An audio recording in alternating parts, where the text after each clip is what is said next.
the third part of a 5-part series in the Backyard Farming Initiative. It is jointly sponsored by the Lee Agricultural Commission and the Lee Public Library.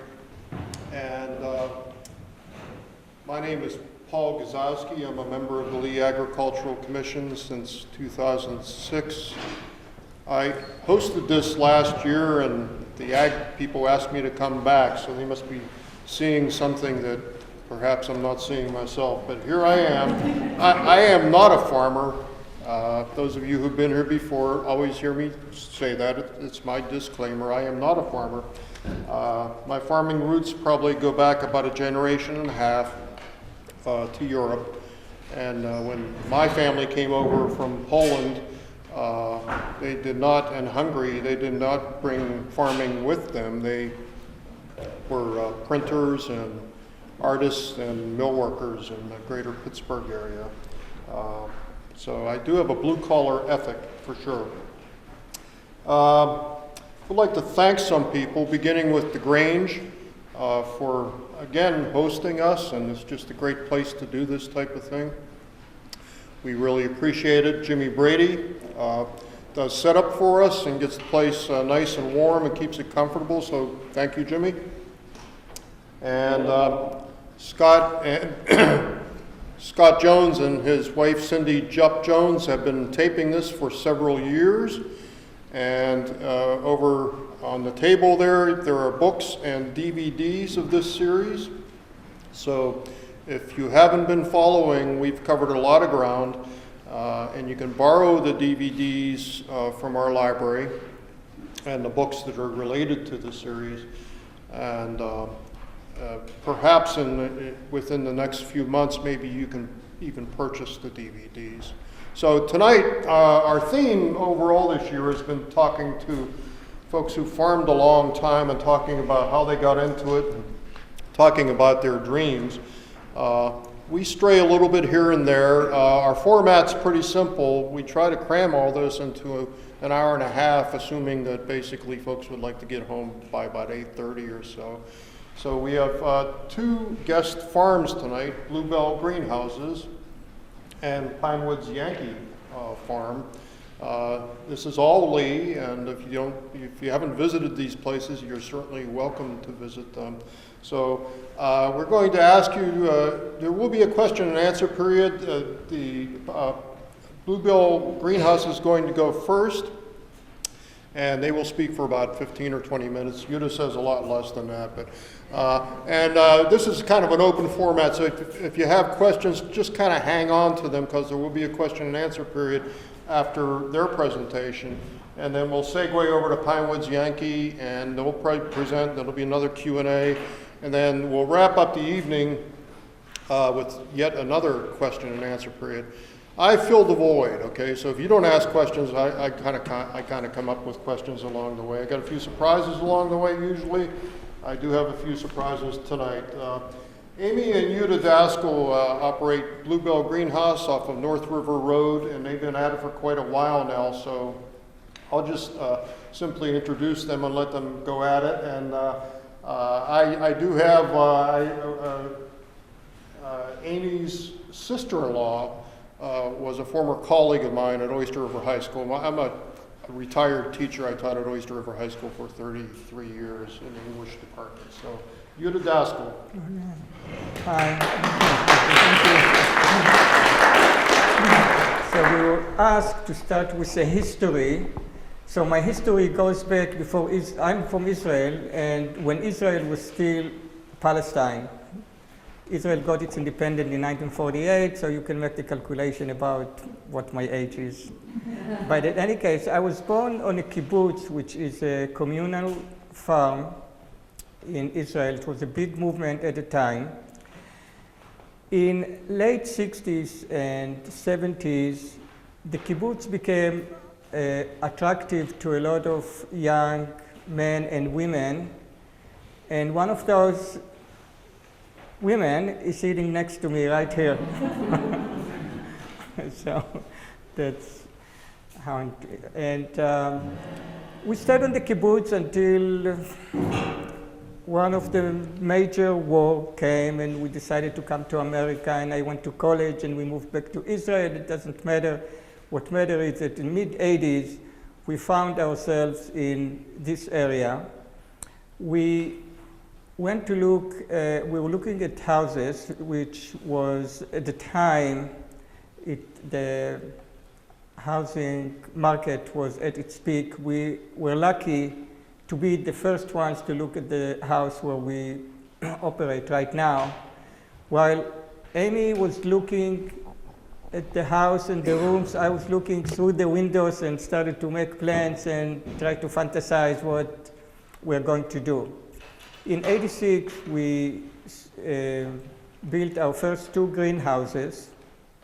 At the time, and maybe even today too, the common model for small greenhouses, or sometimes even larger, is that they have 2 growing seasons. One is the bedding plant season, annuals, perennials, hanging baskets, herbs, all that stuff, which was really the main source of income.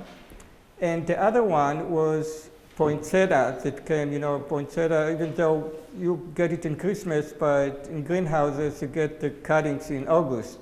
So between those 2, they go back and forth. It covered more or less the entire year.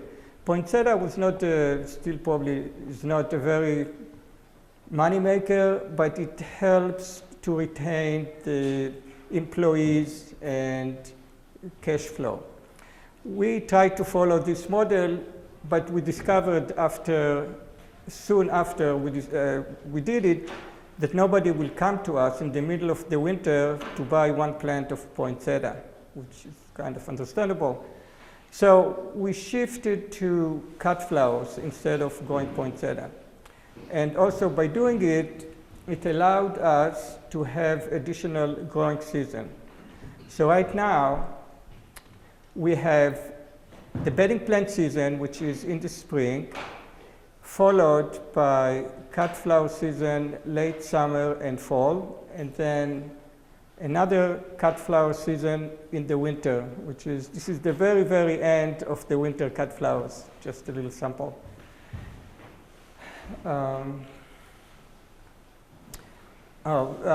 People ask me about how did we come up with the name Bluebell Greenhouse. So there's 3 reasons for that. One, we like the color blue. Second, it's the name of a flower. And most importantly, that name, if you notice, doesn't have any R and TH in it. Because a lot of foreigners have that, it's a common issue. And while we are on that topic, the telephone company gave us a number that had a lot of 3s and 4s in it. And the night before we moved, I said, Amy, I'll never be able to say it, and nobody will understand what I'm about. Anyway, so she called them the following day, and they told them that her husband cannot pronounce Didich that has R and TH, and they were nice enough to give us a nice, easy number without any 4s and any 3s. And then the town of Lee came, which I'm very angry at it, and changed our address from RFD1, if you remember, to North River Road. And I'll never forgive this town for that. So, and okay, back to the business. The cut flowers, start with that. During the criteria for us to choose what kind of cut flowers in the winter is we try to choose flowers that require cool environment, so we don't have to heat the greenhouses as much. And also for the summer and winter, try to choose flowers that don't ship well, so we'll have some kind of advantage against competition that come from far away. For example, snapdragon. The snapdragon has to ship in water. If you put it in a box lying down, like many other flowers, you will find that it starts to bend, go against gravity. You know, it's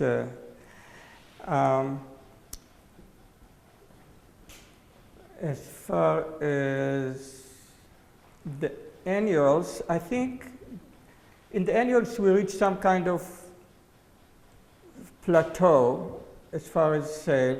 The only part of the annuals that keeps growing is the vegetables. In the last few years, we see a big interest in vegetable production, and I think that it's part of the whole movement of sustainability and locally grown and all that stuff, organic.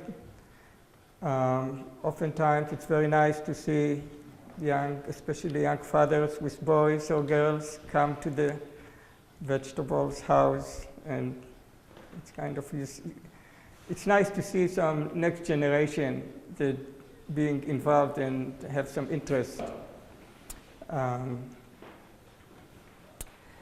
The other things that we added recently, the last few years, was the CSA, and Amy will elaborate on that one. Our market for the cut flowers is some local flower shops and a few wholesalers in the area, in Dover, in Manchester, and in Boston. So this, the CSA that CSA stands for Community Supported Agriculture.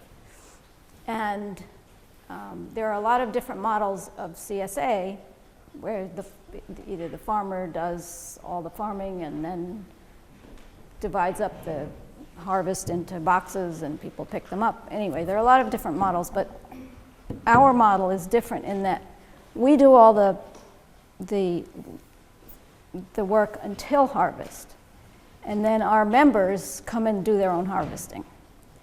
So this does two things. First of all, because we don't have all the work of doing the harvesting for 30 families or however many families we have, we can offer a share for a lot less money.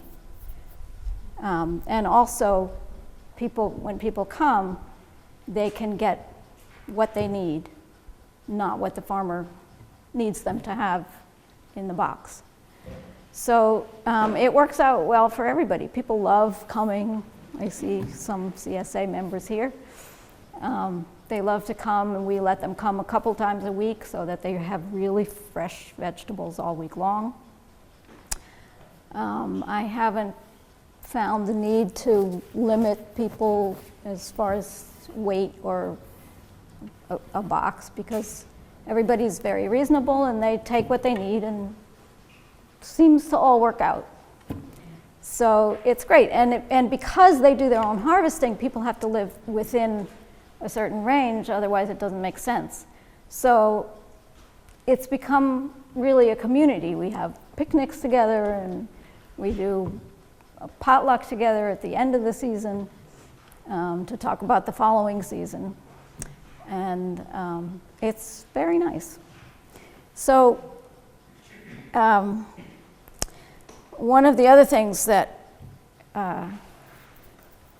going back to the greenhouse business and growing flowers, is that we have to set ourselves aside from the big box stores, because it's competition. So we need to make ourselves special in some way. So one of the things we do is that we have really good selection, a lot of things that big box stores don't carry, a lot of things that need to be hand seeded that you can't get in, mass market, things that come in what's known as plugs. It's a big tray full of the same thing. So things that need to be hand seeded, you won't find in a big box store, but this is the kind of thing that we'll do. So, and the other thing that we have to be very conscious of is our relationship with customers. people come in, they don't necessarily know a lot about gardening. We have to make them feel comfortable. We have to help them. We have to put them at ease. And John Hutton was talking about this, how you get a lot of questions and you have to answer them. Sometimes the same question over and over again from different people. So you have to take all of the questions very seriously, including some pretty funny ones. Like there's a flower called alyssum. So somebody came in once and asked me for asylum. And then there's a flower called a columbine, and somebody came in and asked for a concubine flower. But you can't, I mean, you just have to take it seriously, and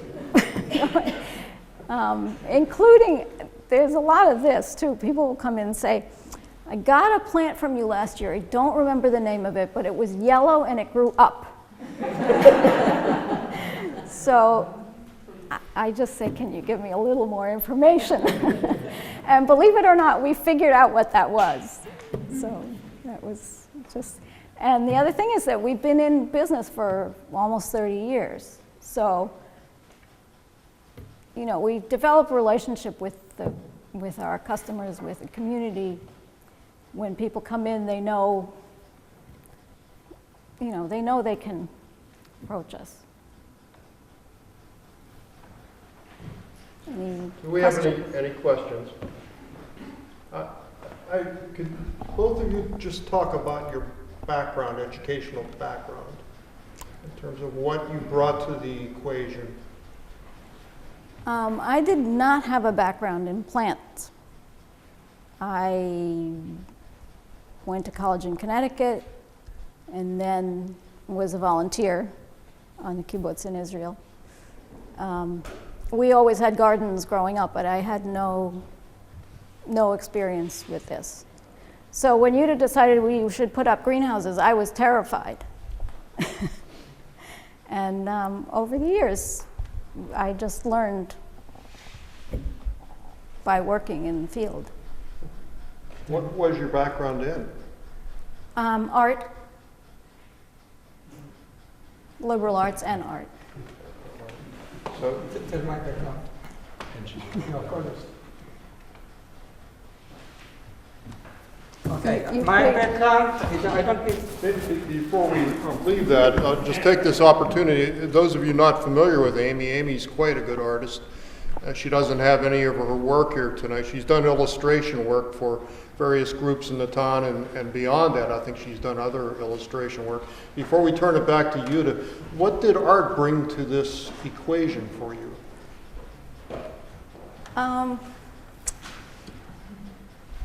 That's a good question. I think it's kind of all of one piece, art and growing things. It is an art. I mean, growing things is an art, but also being an artist, you have a certain appreciation for the plants, for color, certainly.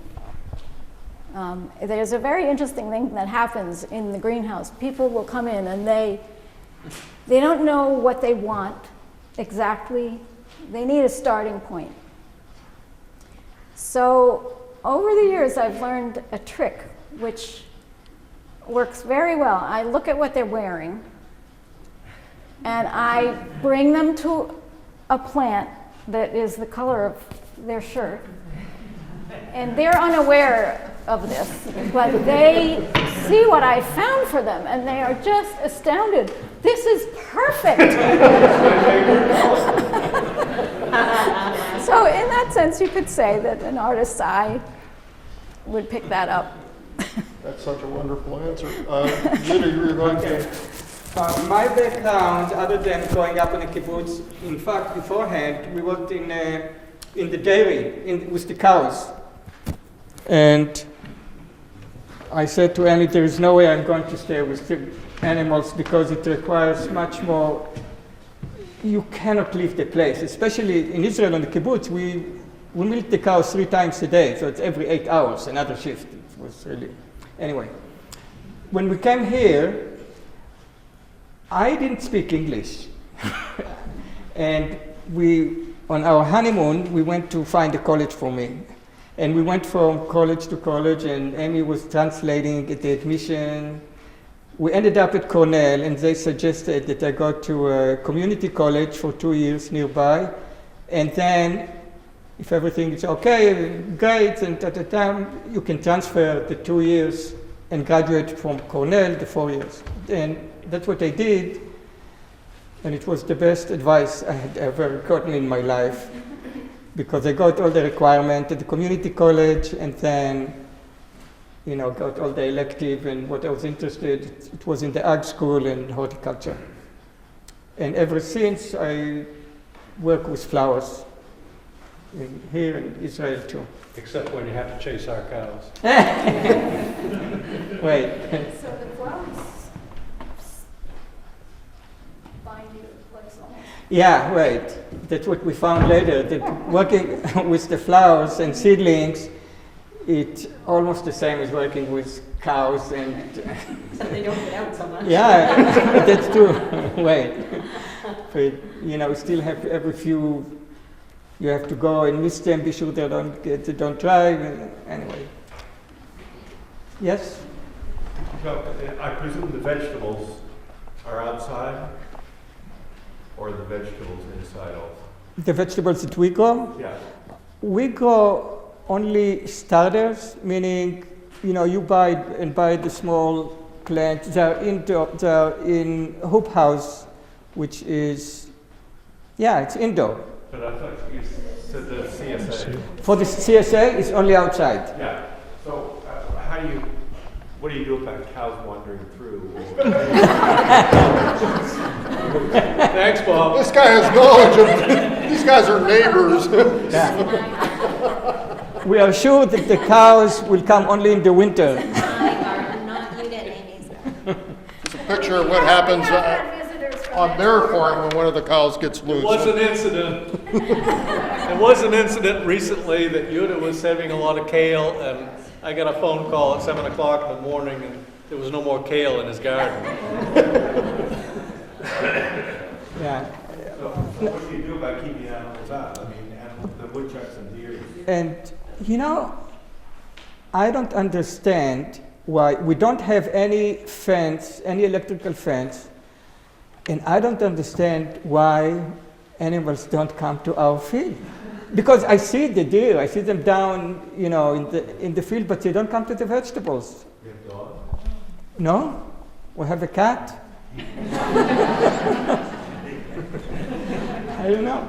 I mean, we do things. We don't know if that's what keeps them out.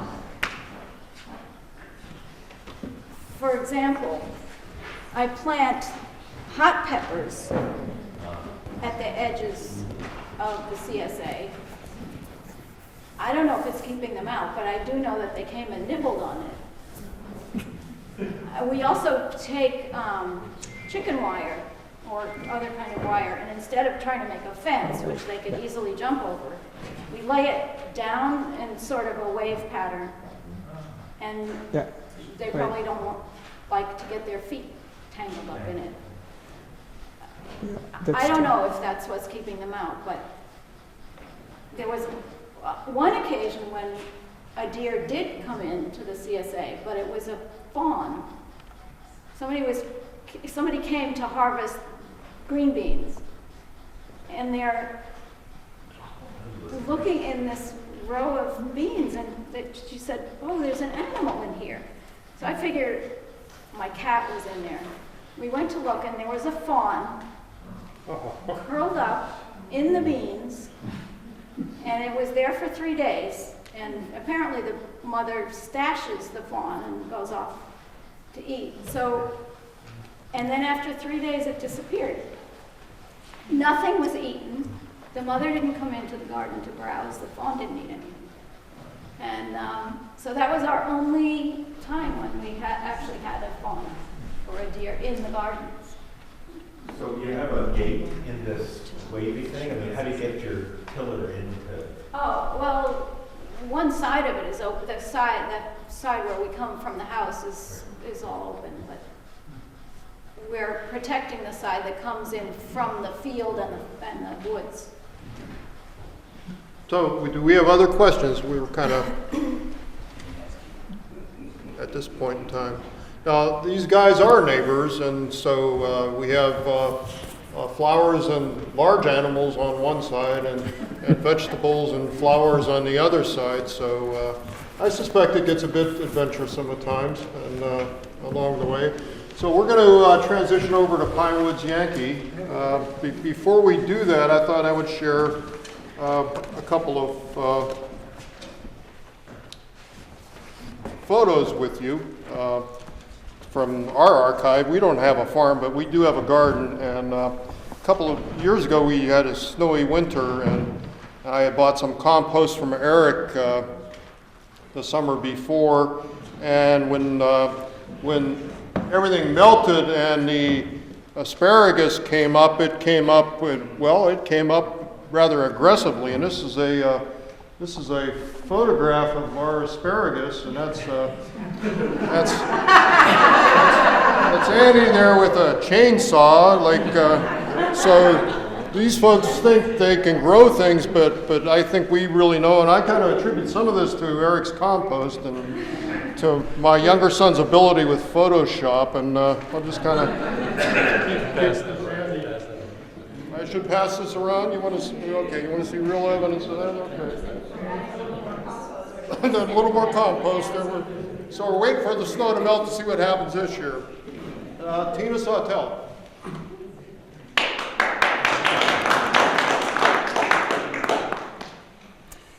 So when Paul asked if farm couples that came together would like to each speak during their presentation, my farmer told me he didn't need to say anything. I could do the talking, and he'd be available for questions. And many of you know him, so we'll see how this works out for me. As you know, I just do as I'm told. So I'm in the driver's seat, and the choice of route to telling our story was up to me. He'll chime in later on the metaphor here. So I'm not as prepared as Yuta and Amy to talk and tell our story right off, so I'm going to be reading pretty much what I wrote, but feel free to, we'll pass around some of the pictures as the topics come up. There's some just miscellaneous pictures there of compost and different things that just speak to our farm. So where and when did our farming dreams begin together? It all began with a love story, but don't worry, you won't need tissues. In the mid-1980s, the farmer fell in love with a couple of twin Angus Simmental cross beef cattle from a little crossbreeding research project at the then UNH livestock farm here in Lee. He wanted to buy the heifers since he was beginning to build his own beef herd while working at Beaver Dam Farm in Lee, which was then a beef farm and a dairy farm, here on Lee Hook Road. So I just tagged along as part of the deal, as one of the heifers was a project I was working with at UNH. And the rest of the story, as they say, is history.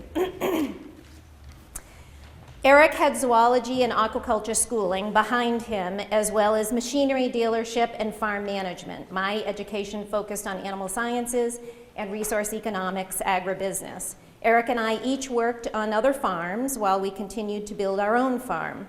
Eric worked for Ernie Cutter here at Beaver Dam Farm on Lee Hook Road for many years, managing the Belted Galloway beef herd, and accomplished the crop and machinery work for both the beef and dairy enterprises at Beaver Dam Farm.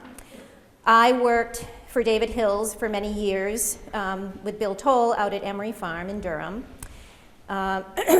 in all the phases of the farm out there and the retail expansion that we went through, putting in the initial crops and the original little small pick-your-own farm stand, and then to the current farm stand that's out there now.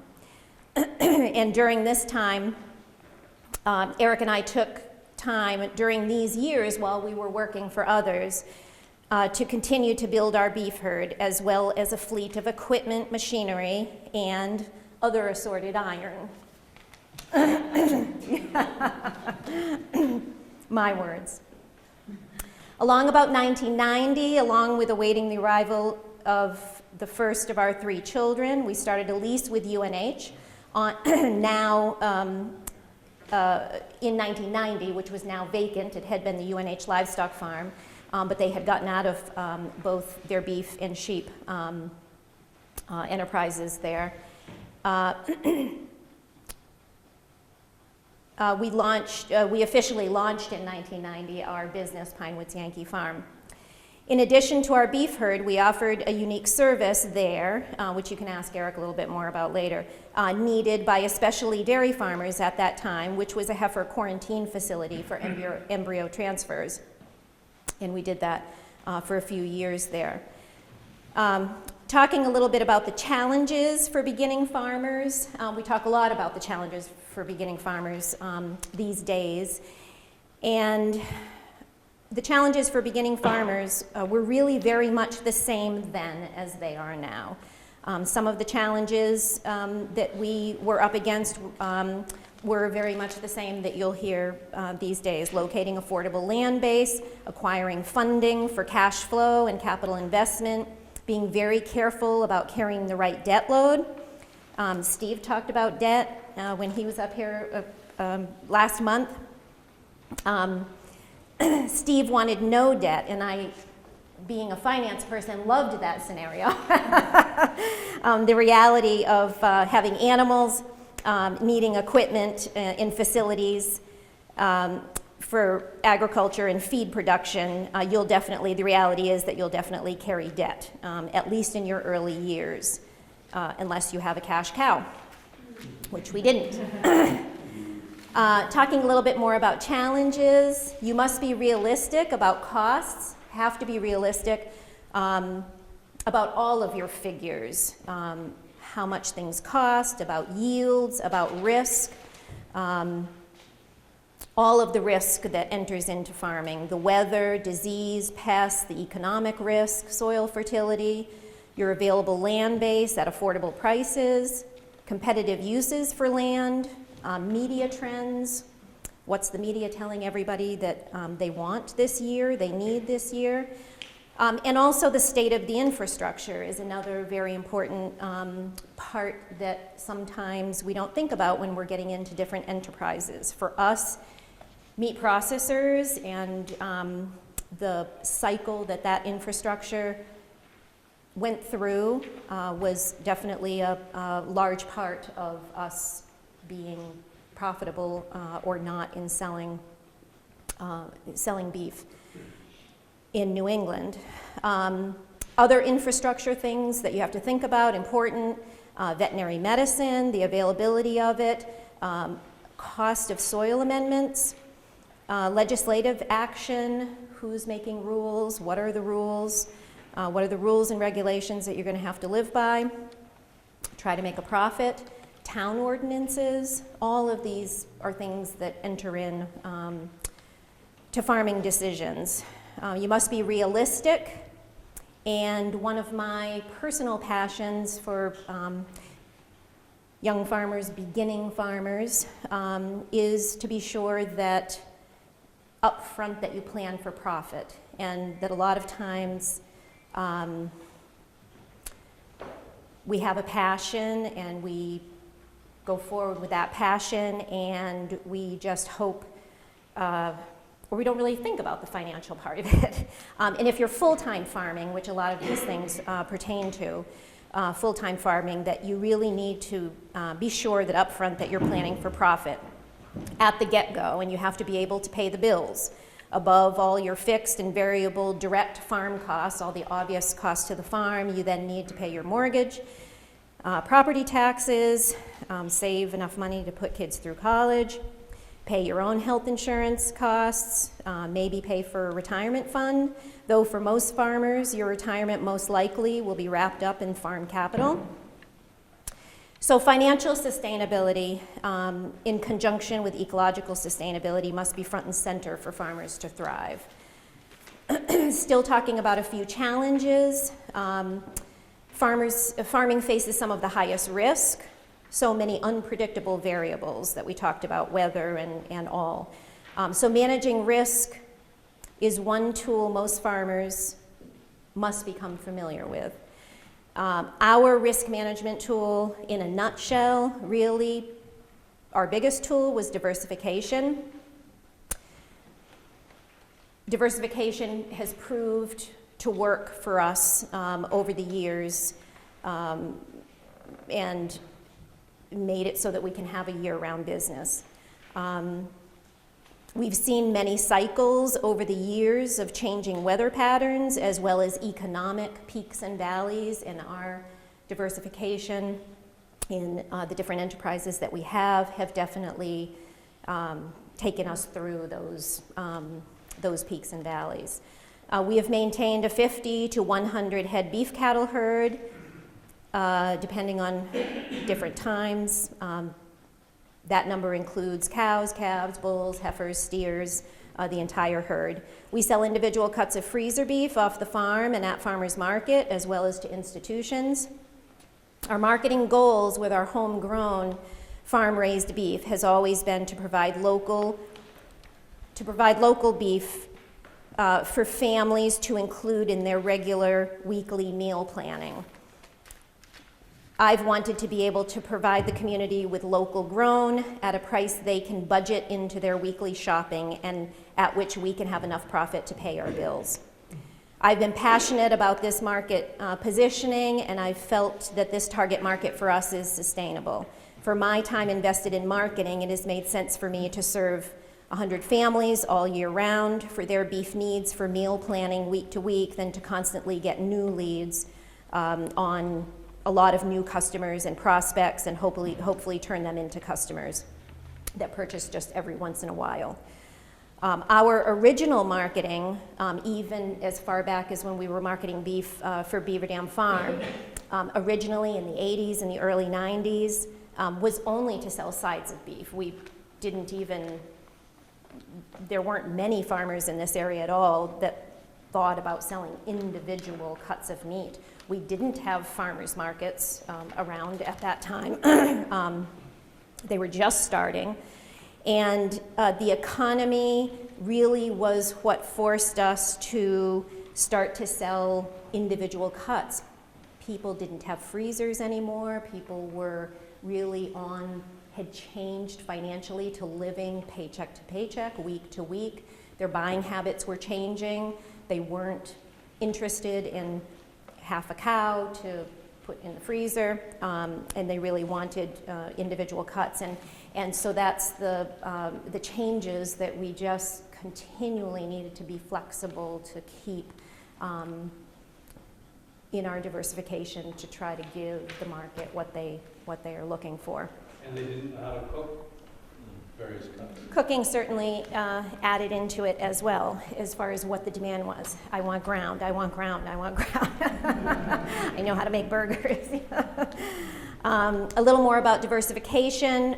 We've been composting cow manure for years, and we sell this compost spring through fall to home gardeners, picked up at the farm or delivered.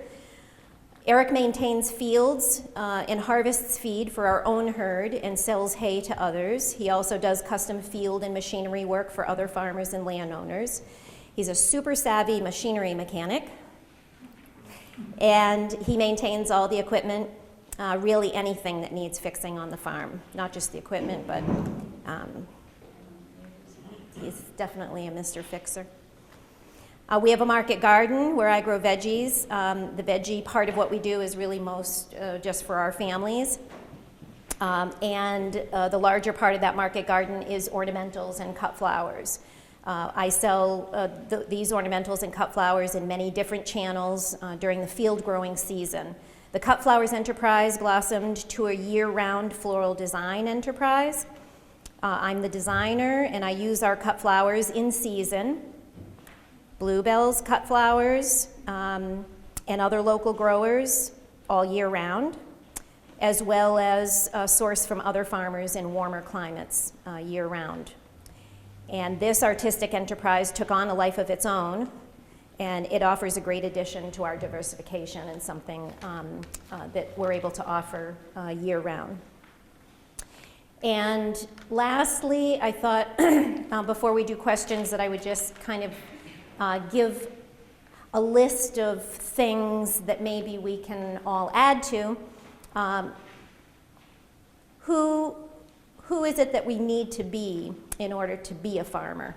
For those that are looking at farming as a possible career or possibly getting into it at some point in their life. So beyond your production knowledge, and I'm not really talking a lot about specifics of production of any one thing here, but beyond the production knowledge, as well as being a good marketer, other things that we really need to be farmers.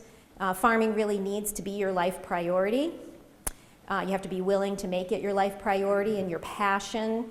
You need dedication. You need to be dedicated and committed. Not unlike any other entrepreneurial venture, really. You need to persevere, and you really have to be 100% devoted to the farm. Kind of talked about that. The same with growing really pretty much anything. You really need to be comfortable in your own skin, as they say. You need to really be comfortable with not making a lot of money, having low living expenses, keeping your living expenses low. You really need to be okay, especially if you're starting out as young farmers. In the early years, be okay with early, cheap, thrifty living. Lots of stories that go along with thrifty living over the years. And this is especially so in the early years when you're really trying to just keep dumping cash back into the business.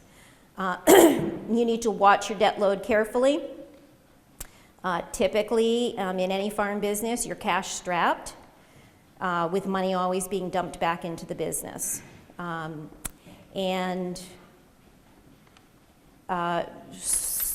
As farmers visit the wealth in life in unique ways, that's part of what we really need to be in order to live within our means as farmers. Find creative ways of enjoying life. Lots of community involvement, and some of the pictures show some of that community involvement going around floral. I think there were a few pictures of library floral workshops and working with kids in school and putting on dinners and breakfasts and all kinds of community involvement like that. And lots of dedication to the field of farming in the respect of advocacy, constantly advocating for farming in general, really being the voice, lots of time spent in legislation and rulemaking, putting time into really making farming available for all, and all the things that go into it. So creative ways of enjoying life, finding creative ways of enjoying life, I just made a note, also known as the farmer's daughter, our daughter, is finding out now, which she's very used to.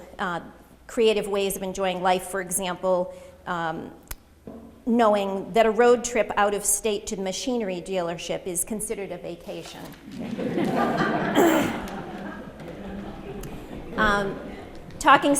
Wrapping up, who do we really need to be a farmer? Really just need to be able to weather dicey times, persevere, really be mindful, thoughtful, good communication skills. We're talking about that for a lot of different reasons, in the family, in the business, with customers. Need to accept that it's a constantly changing structure. Dynamics change with the cycle of life. What you were doing farming in your earlier years when you were young and before children and had all kinds of energy, and in a day and accomplished boatloads of things might not quite be the same. Things that you have to make adjustments as you're going along, and as things change and as you have children at your side, as well as elderly parents and maturing children and all the different cycles that you go through. And so being able to make changes to your farming practices as you go along. And then lastly, I just made a note about really about that generations, about respecting and embracing all the generations. Young farmers, having respect for and mentoring with older generations, as well as the maturing farmers, respecting and learning from the younger generations as well. So we'll take questions. Thank you. As we do that, could you talk a little bit about Annie's project? Yeah, so Briefly. okay. Annie's project is an initiative started out of Iowa State University, and it is a project specifically for farm women, and it's education for farm women, and there's a lot of different programs that are part of Annie's project, and I was involved in the New Hampshire's first Annie's project last year, which was held here in our county. It's a 6-week program. I think tonight is the first night of this year's Annie's project, which is all about legacy planning, how to pass the farm on in your family, all of those types of things. So, and I think you can enter in, I think tonight is the first, but you can enter into those workshops anywhere along the way. And then they'll be held each year. It's a great program. Lots of useful information, lots of review of information if you've been in business a long time. Lots of different things to take away. There's a financial piece, a legal piece, a marketing piece, risk management piece, lots of different pieces of information in that. And a communication piece, which is fabulous in that. So we have two flyers going around, and that's done through the Cooperative Extension Yes. Service? Okay. Yep. Questions? Oh, this is really quiet. I think that on top of it all, you need to add, you have to love it to do it. Yeah, yep, You have to love it more than you can imagine yep, yep. to do it. Have the passion. Yeah, yeah. I have a question. How do you, I mean, most of us farmers are not that young anymore. How do you envision farmers in the next generation? I know in your family it looks like you have the second generation already will continue somehow, but I think most of us will reach an age where we get stuck. I mean, can you, especially because it's so hard for younger generations that you don't have a lot of money to enter the business. I just don't see how it can continue. Any suggestion? Yeah, and you're asking not necessarily continuing on your property, but you In just general, mean right. in general Yeah. as, and that's really why I sort of addressed things the way I did, in that from my perspective now, well into this on the sort of backside, I guess, that some of those things that need to be addressed up front. It's all available. It's definitely workable. You just have to have all these. You have to be really willing, to put all of these characteristics together, and really look at things realistically. So, I mean, my feeling is that absolutely the pieces are there. The funding is there. The land base is there. It's coming up with the right plan, and to be able to do it. You mean the funding is there? Yeah, what does it mean the funding is there? Funding's there for land? Uh, I mean, around here, that's a huge issue. Funding sources are definitely, in my opinion, available. Certainly, it's a matching up of having the right plan and all of that.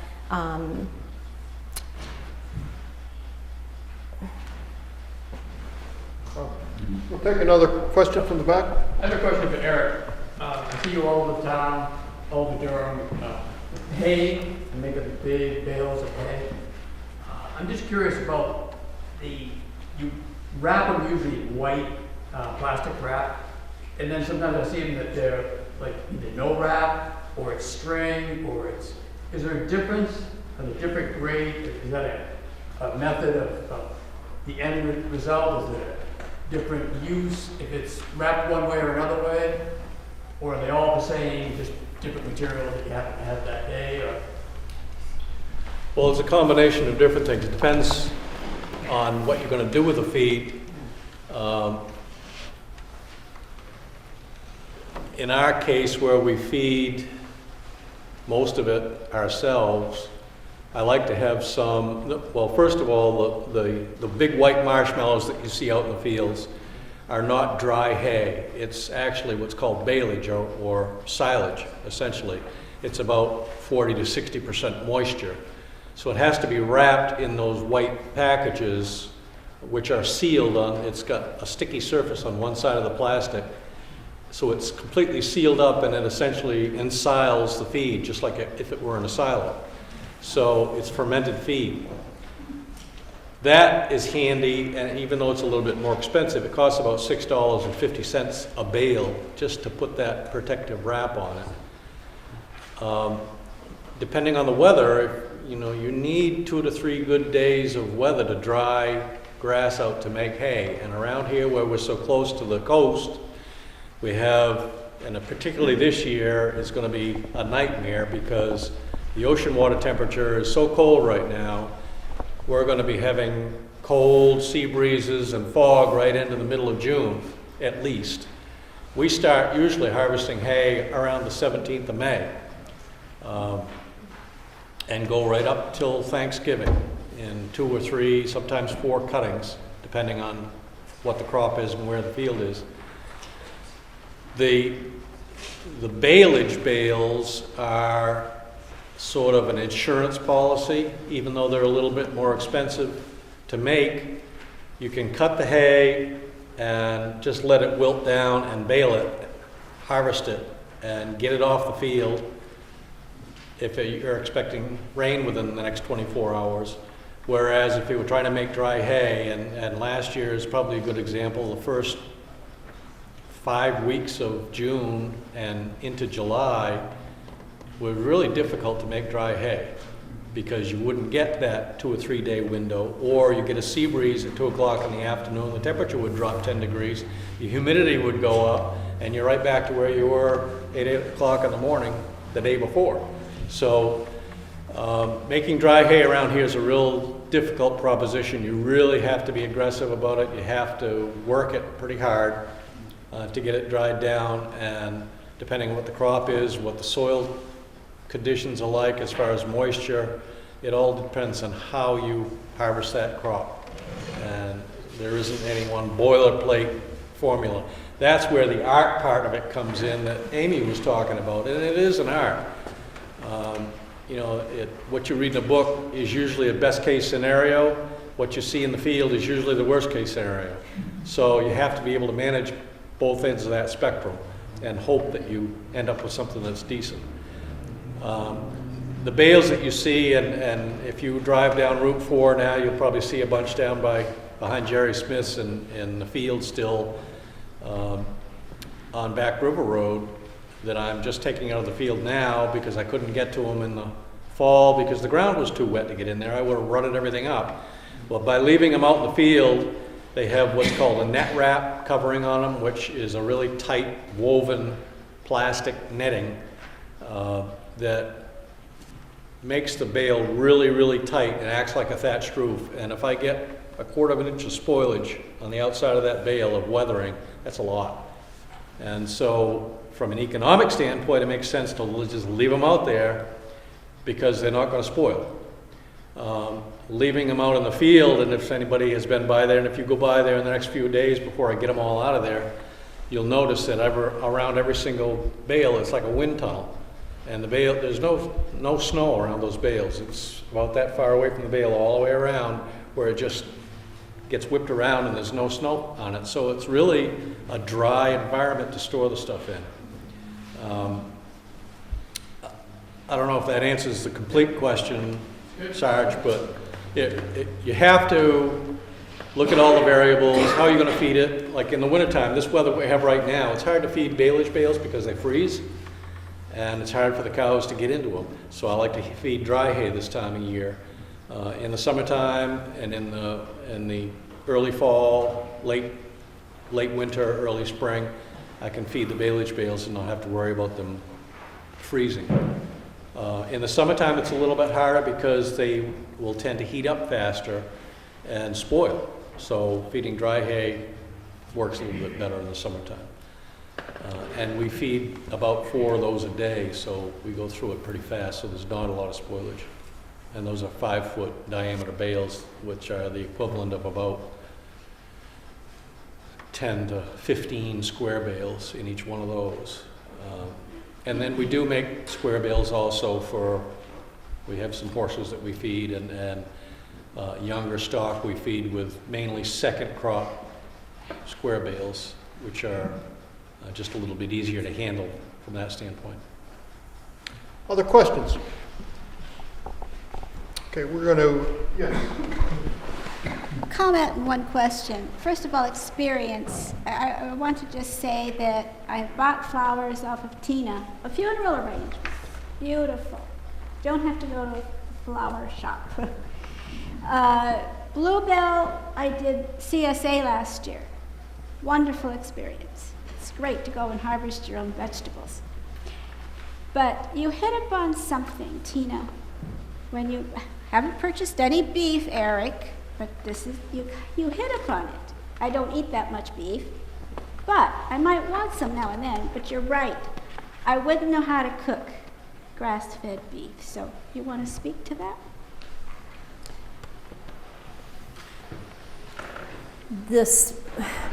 My mantra at Farmers Market, because I have to say it over and over, even if people don't ask, is that you can't overcook the grass-fed beef. We're also very upfront. You shouldn't overcook. Yeah. Yes. Yes. You may not overcook. You mustn't overcook grass-fed beef. And we're taking ground out of the equation because the ground does not necessarily have to be rare. If you're in our family, any meat is better rare. Doesn't matter what it is. But so if you're talking steaks, the grass-fed beef is very, very lean.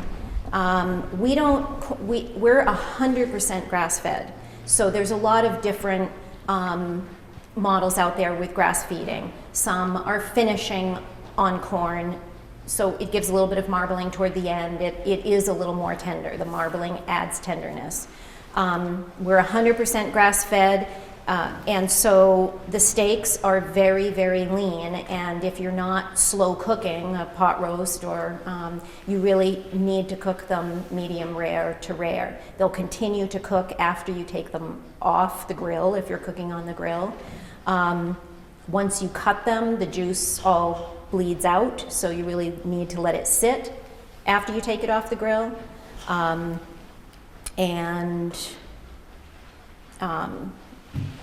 You want to add? If any of you came to the series we had last year, I mentioned that there are 4 C's to grass-fed beef in the preparation and cooking of grass-fed beef, and that's cook with care or chew like crazy. But it's true.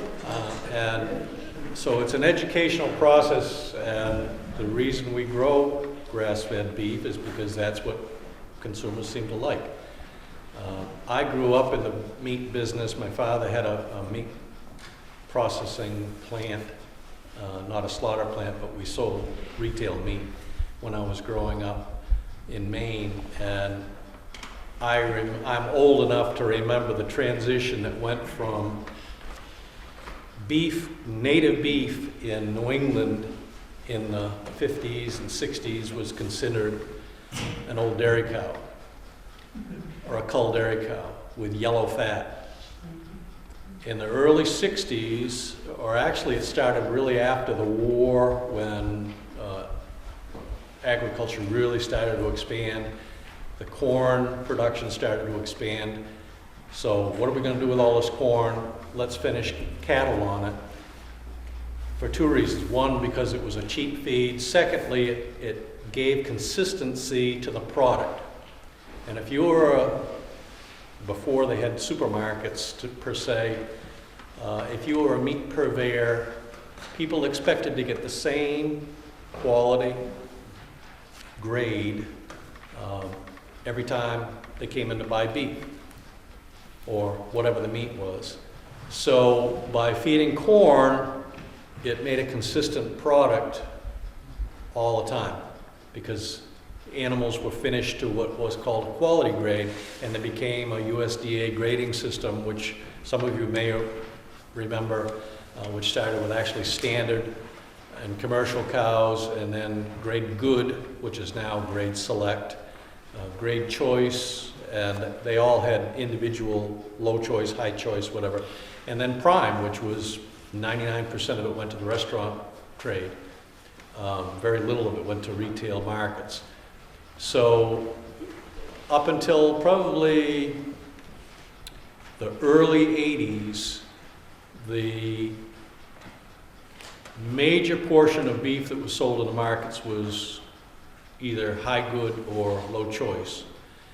And then some of the marketing gurus at the FDA, the USDA, not the FDA, the USDA decided that grade good didn't have a good connotation to it, so let's call it select. So they changed the name. It's still the same stuff, but they just changed the name from a marketing perspective. But the difference between then and now is that grass-fed beef, and some of you may have heard the term, you aren't what you eat, you're what your food eats. And particularly with grass-fed meats, that's true because it changes during the year. What you get today is not what you're going to get in June. It's not what you're going to get in November because it depends on the composition of what they're eating as far as grasses or other forbs that are in the diet, when they are getting grain, when they aren't getting grain, and the quality of that feed during the year, and also the age of the animal. It takes us about a year longer to grow an animal just on a grass-fed diet than it would if it were being fed grains. So that's a difficult part of the economic equation because you're hanging onto that animal a whole lot longer. So, and it's harder from a planning standpoint because it's actually 4 years from the time a cow is inseminated and pregnant to the time that progeny is marketed. So a lot can happen in that 4-year period. Trust me, it does, and it will all the time. And things change, market changes, people's perceptions change, people's likes, dislikes change. It's a constant fluid market. So that's the most difficult part of being in the meat business anyway. Annie and I have been customers for a long time, and we buy our beef from Eric and Tina. So we've been cooking it for a while. It takes a little while to get used to it, but we can't buy beef from the supermarket anymore. There's no going back because of flavor and texture and quality. We don't buy any pork at the market anymore. We're getting away from buying chicken at the market anymore. It's all locally raised, and there is a difference. So we're going to open up the questions to all four. Before we do, more fun with Photoshop. I have an endorsement of their beef. And this is me grilling. Well, two things are happening in this photograph. I'm grilling their sirloins, and this penguin showed up, so I guess it's evidence that there is climate change. So, and then one more photo I'd like to show you. The ag brochure that we did, this is funny stuff. We did a couple farm list ag brochures, and this is a photograph, a before and after photograph of one of Eric and Tina's animals, which was going to be featured in the 2012 Lee Ag List centerfold, so to speak, which is where the map is. So my son came out, he's a pretty good photographer, and we took a photograph. This is the top part. Took a photograph of one of the animals and said, well, that's not going to show very well in the middle, so he photoshopped them. I gave this bottom photograph to Denise Duval of the E-Crier. She put it in the E-Crier 2 weeks ago, sent me an email back and said, that is the nicest looking animal I've ever seen. So we're gonna you notice that all the hair is groomed a little bit of red, and so it's pretty funny stuff. We're going to open up the questions. I'm going to ask these four to kind of share the microphone, and as they take questions, go to the podium. So, okay, you've been doing a lot of listening, so here we go. Let's go.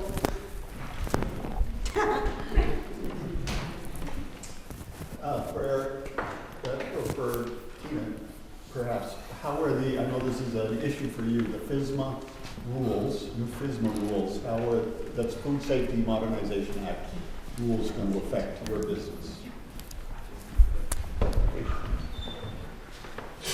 FSMA, the Food Safety Modernization Act,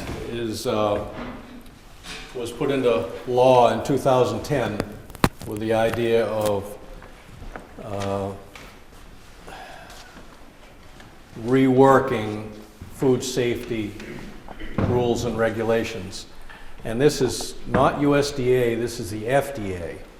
So USDA is a whole nother set of rules and regulations.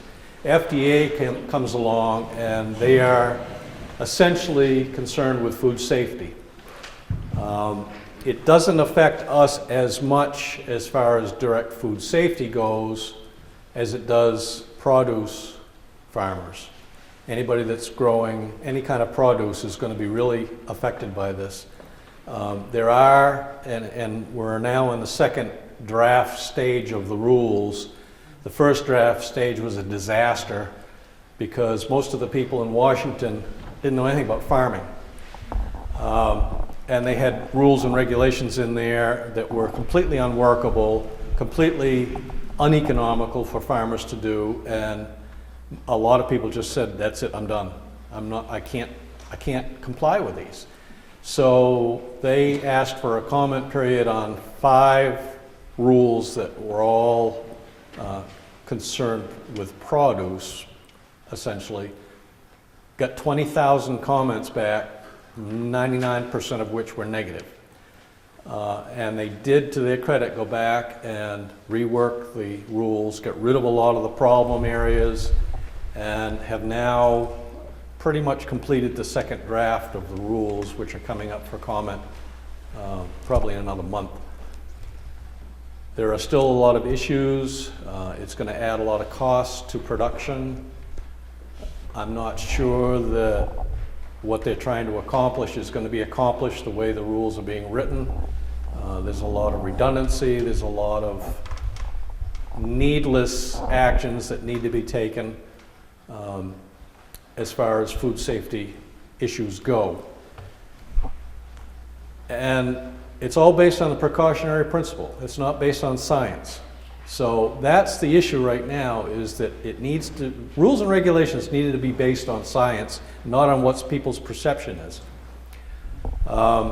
The way that it's going to affect us potentially is that another little section that they put into the rules are called the animal feed rules.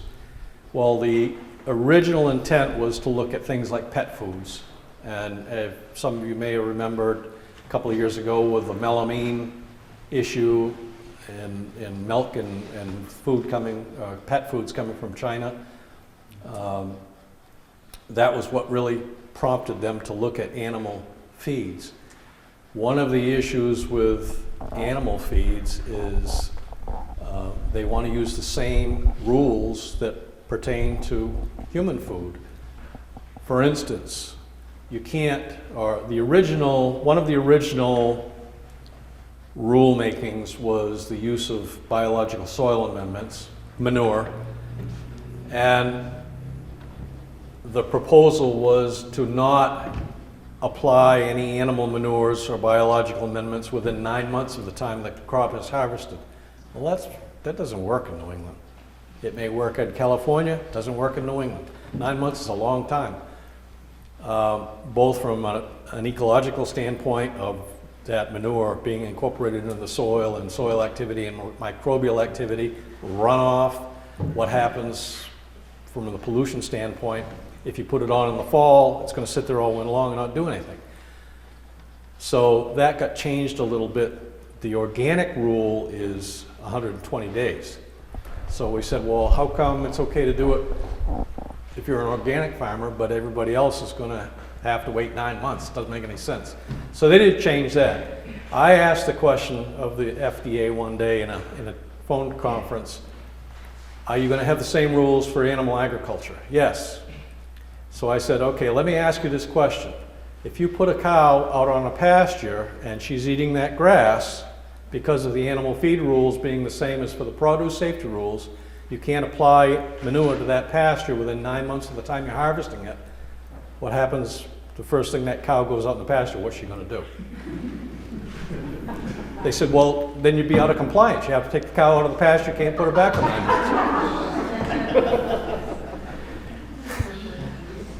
So now, 2 years later, we're still dealing with this stuff. And that's the kind of thing that Tina was talking about the rules and the regulations, that it's a constant battle trying to deal with regulators that don't have a clue about what they're regulating. So you have to educate them. And in order to educate these people, I said, well, I don't know about your cows, but my cows are smart enough to eat around it. And the guy says, well, we'll get back to you about that then. Well, they took that part out of the rule, luckily. Another area, and some of you may be aware of this one, spent brewer's grains, a byproduct of the brewing industry, are particularly barley and some other grains that are used in the malting process, have been used ever since they began malting grains as animal feed. And it's a great animal feed. It's high in protein, it's available, it's cheap. In many cases, you pay the cost of transportation and you get it. FDA went in there and said, well, we're going to have to regulate this as an animal feed, so it's got to be pasteurized, it's got to be, now think about it, when it's in the wort and being processed, it's pretty well pasteurized by the time it comes out of there. It's got to be inspected, it's got to be certified as being of feed quality. Again, think about it. When it went into the vats to be made into beer in the first place, don't you think it was probably feed quality when it went in there? So why wouldn't it be when it came out? And then it had to be dried and bagged. Couldn't just sell it wet, as wet brewer's grains. And I think there were 2,700 brewers around the country that all wrote letters to the FDA and said, this is totally over the top. And so they got rid of that rule. So slowly they're starting to come around to where it might be workable. There are exemptions for small producers, and that's still an area that's being debated right now. If you are, the original exemption cutoff was if you produce less than $50,000 worth of product, particularly produce a year, you were exempt from the rules. Well, okay, but then if it's a food safety issue, why isn't everybody treated equally?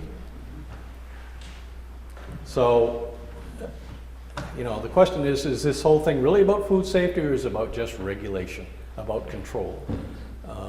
And we haven't seen the end of it yet, but you'll see the effects of it. Okay. Sheila? I don't know if this is related or not. A lot of gardeners in the area use used to buy compost from Kingman Farm at the university, and then they stopped selling it. My understanding was it was coming from the dining halls, and they could no longer sell it because they couldn't assure that animal products were being separated or something like that, because it all went together.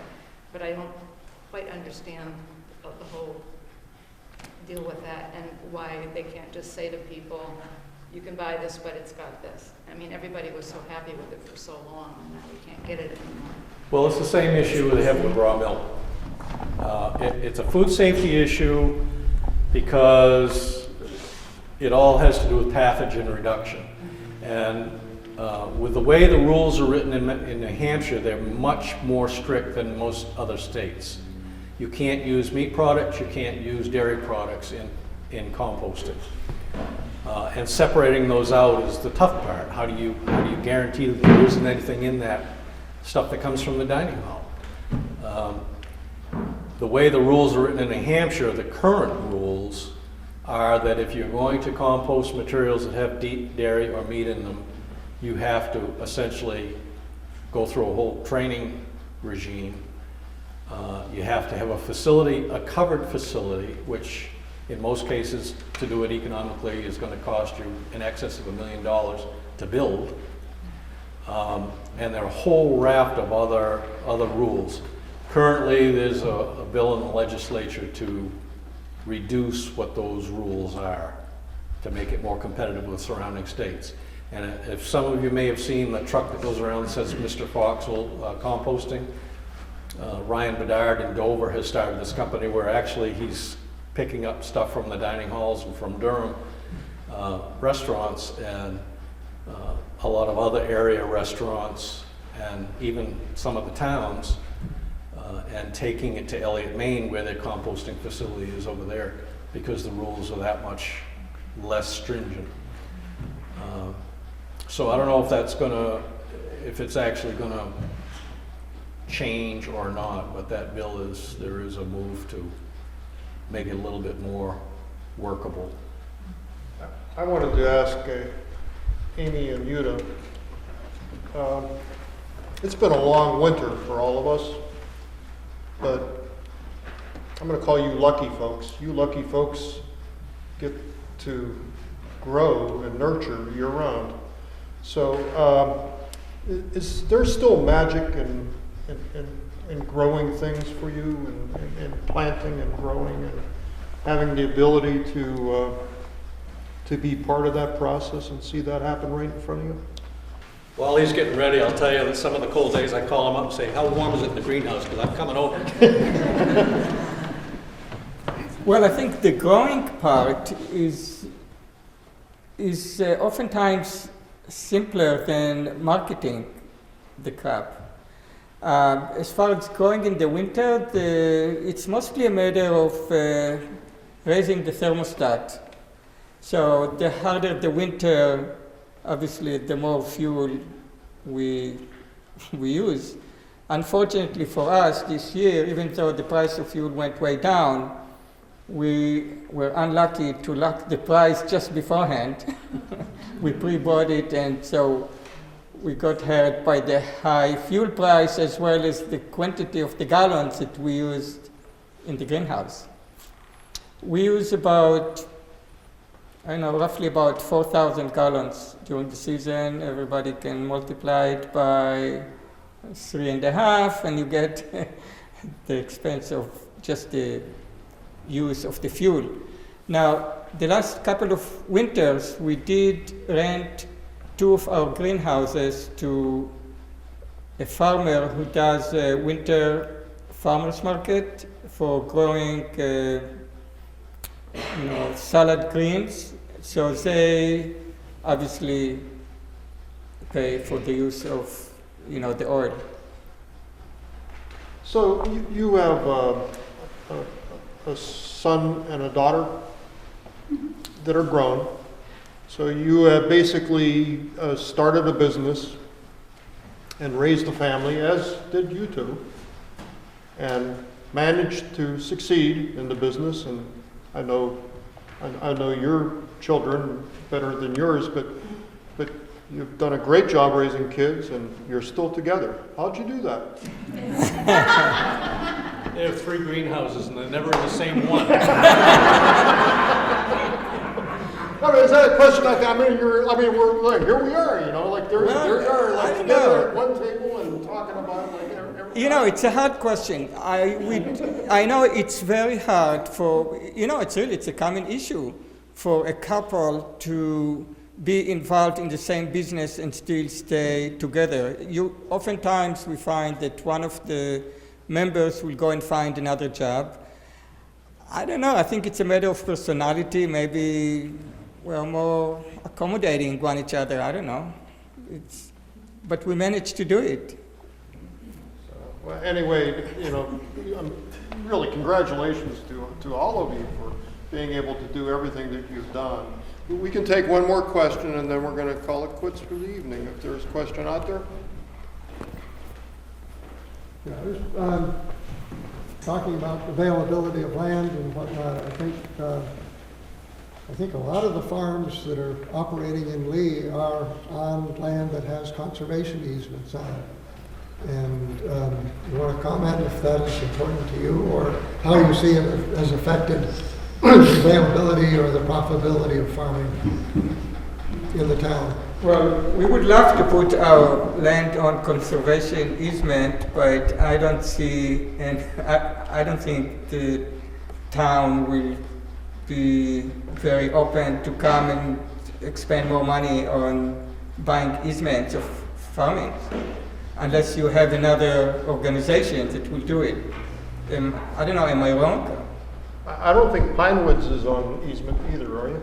No, these 2 farms aren't, but there are many farms that are part of the easement package.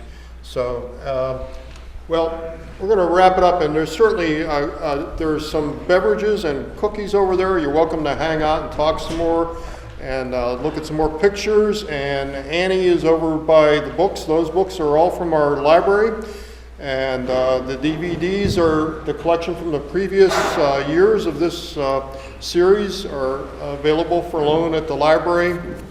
I forgot to thank the committee. Donna Lee Woods, sitting in the back, is the committee that organizes this. She's from the Ag Commission. Chuck Cox, you just heard from the Ag Commission. Annie Gazowski from the library. Again, our co-sponsors, the library and the Lee Agricultural Commission. Thank you so much for coming out tonight and being such a good audience, and thank you.